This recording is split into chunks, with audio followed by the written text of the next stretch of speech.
ഒന്നും അംബാനിക്ക് തീർച്ചയായിട്ടുണ്ടായിരുന്നു.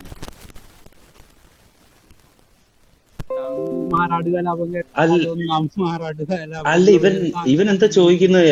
അത് മറ്റേ നിയമസഭാ ഇലക്ഷന് നിൽക്കുന്ന പാർട്ടിയാണ് വെൽഫെയർ പാർട്ടി എന്ന്. അതാണോ നിന്റെ ചോദ്യം? അതല്ലല്ലോ ഞാൻ ചോദിച്ചത്. അഷ്റഫിന് കൃത്യമായിട്ട് മനസ്സിലായി. ഇതിന് മനസ്സിലായില്ല, ഞാൻ പറയാം. ജമാഅത്ത് ഞാൻ കേട്ടില്ല, ഇസ്ലാമിക്ക് എന്റെ നെറ്റ് ബ്രേക്ക് ആയിരുന്നു. ഓക്കെ, ജമാഅത്ത് ഇസ്ലാമിക്ക് ഈ പറയുന്ന നിയമസഭ തെരഞ്ഞെടുപ്പുകളിൽ പാർട്ടിയും ഇല്ല, സ്ഥാനാർത്ഥിയുമില്ല. ഈ ജമാഅത്ത് ഇസ്ലാമിയുടെ തീവ്ര ആശയമുള്ളവർ ഏണിയിൽ കൊത്തിയാൽ സ്വർഗത്തിൽ മുസ്ലിങ്ങൾ പോകുമെന്ന് പറയുന്ന മുസ്ലിം ലീഗിനാണ് വോട്ട് ചെയ്യാറും അവരെയാണ് പിന്തുണയ്ക്കാറും. ഇതാണ് എൻ്റെ വാദം. തെറ്റാണ് ഈ വാദം. ജമാഅത്തെ ഇസ്ലാമിയുടെ പിന്തുണയെ മുക്തകണ്ഠം പ്രശംസിക്കുകയും അവർ നമ്മക്കാണ് വോട്ട് ചെയ്യുന്നതെന്ന് പറയുകയും ചെയ്തിട്ടുണ്ട്. ഈ കഴിഞ്ഞ ഇലക്ഷന്റെ തൊട്ട് മുമ്പ് വരെ LDF ഈ മുക്കം മുനിസിപ്പാലിറ്റിയിലും അതിനു മുമ്പേ പഞ്ചായത്തിലും ഒന്നിച്ച് മത്സരിക്കുകയും ഒന്നിച്ച് ഭരിക്കുകയും ചെയ്തിട്ടുണ്ട്. വെൽഫെയർ പാർട്ടി നിയമസഭാ ഇലക്ഷനിൽ മത്സരിച്ചാൽ മാത്രമേ അത് രാഷ്ട്രീയ പാർട്ടി ആവൂന്നാണെങ്കിൽ എനിക്ക് നിങ്ങളോട് ഒന്നും സംസാരിക്കാനില്ല. ഓക്കെ, ഇപ്പൊ അഷ്റഫ് തന്നെയാണ് അഷ്റഫിന്റെ വാദങ്ങൾ മുഴുവൻ പൊളിച്ചത്. അതായത് 2006 മുതൽ 96 മുതൽ 2006 വരെ മുക്കം പഞ്ചായത്തിൽ ഉൾപ്പെടെ ഇടതുപക്ഷത്തിനെയാണ് ഈ ജമാഅത്ത് ഇസ്ലാമി സഹായിച്ചതെന്ന് പറയുമ്പോൾ അത് യാഥാർത്ഥ്യമാണ്. അതിനെ ഞാൻ തള്ളി പറയുന്നില്ല. ഈ ഇടതുപക്ഷം ഈ അടുത്ത കാലം വരെ ജമാഅത്ത് ഇസ്ലാമിയുടെ സഹായത്തിലാണ് ജയിച്ചു വന്നത്. അപ്പോൾ ഈ പറയുന്ന ജമാഅത്ത് ഇസ്ലാമി എന്ന് പറയുന്നത് ഇന്ന് LDF മോശമാണ് കരുതുന്നത്. അതും LDFന്റെ നല്ല നിലപാടൊക്കെ വെറും ഇരട്ടത്താപ്പാണ്. പക്ഷെ അങ്ങനെ തങ്ങൾക്ക് കിട്ടാത്തത് ഇപ്പൊ അപ്പുറത്ത് പോയി എന്ന് പറയുമ്പോൾ കോൺഗ്രസ് ഇതുവരെ അതിനെ തള്ളി പറഞ്ഞിട്ടില്ല.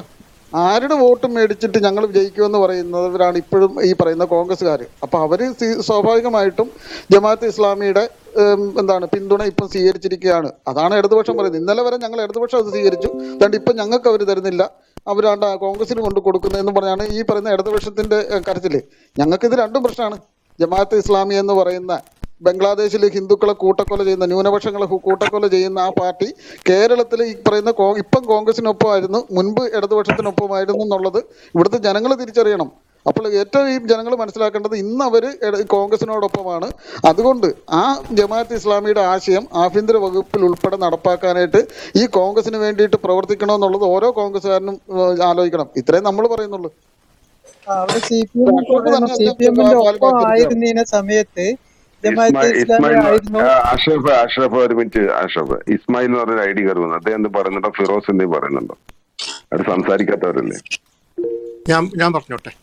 അതായത് നമ്മൾ എന്ത് പൊളിറ്റിക്കൽ ഡിസ്കഷൻ എടുക്കുമ്പോൾ അതിൽ കുറച്ച് റെസ്പോൺസിബിലിറ്റിയോടുള്ള ഡിസ്കഷൻ എടുക്കണം. നമ്മൾ പൊളിറ്റിക്കൽ പാർട്ടികളും ഇലക്ഷൻ വരുമ്പം റെസ്പോൺസിബിളായിട്ട് ബിഹേവ് ചെയ്യണം. അതാണ് എനിക്ക് തുടക്കത്തിൽ പറയാനുള്ളത്. ഇപ്പോൾ ബാലൻ സഖാവിൻ്റെ പ്രസ്താവന എന്ന് പറഞ്ഞു കഴിഞ്ഞാൽ അട്രോഷ്യസ്, അല്ലെങ്കിൽ ഒരു കാരണവശാലും കേരള സമൂഹം ആക്സെപ്റ്റ് ചെയ്യാത്തൊരു പ്രസ്താവനയായിരുന്നു ബാലൻ സഖാവിൻ്റെ.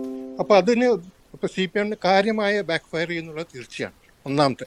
രണ്ടാമത്തത്, കേരളത്തിലെ ജനങ്ങൾ വോട്ട് ചെയ്യുന്ന ഈ വർഗീയമായിട്ടുള്ള കാർഡ് ഇറക്കിയിട്ടൊന്നുമല്ല.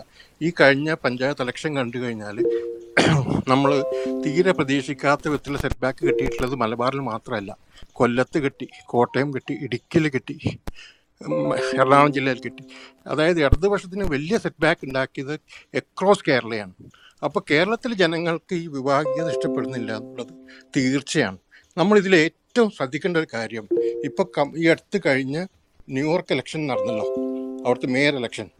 അപ്പോൾ അവിടെ സഹറാൻ മംദാനിനെ കാൻഡിഡേറ്റ് ആക്കി. അയാൾ പ്രൈമറി ജയിച്ചു, അയാൾ കാൻഡിഡേറ്റായി. അയാൾ കാൻഡിഡേറ്റ് ആയപ്പം വളരെ വൾഗറായിട്ടുള്ള ക്യാമ്പയിനാണ് ഓപ്പോസിഷൻ ഭാഗത്ത് വന്നത്.